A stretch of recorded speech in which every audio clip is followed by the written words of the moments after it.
coisinha daquele sapato. Uhum.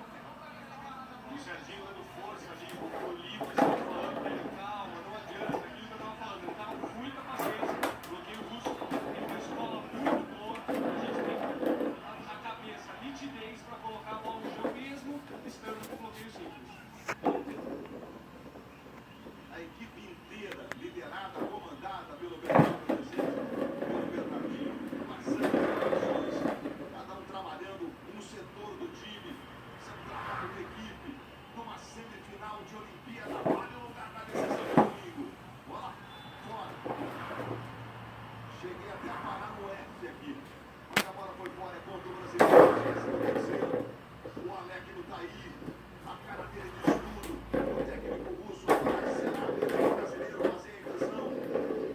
Bola se passa ali pelo Bernardinho, recebe o carinho, cumprimenta o Bruninho da mesma forma, o Evandro e o William. A seleção funcionou muito, né, Luiz, contra a Argentina, o William fez a defesa do último ponto do Brasil na partida.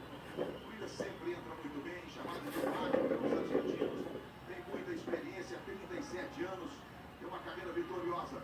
Liga esse fundo, que pancada, Vermove pegou, e agora o Gomes era preparando a carta, vem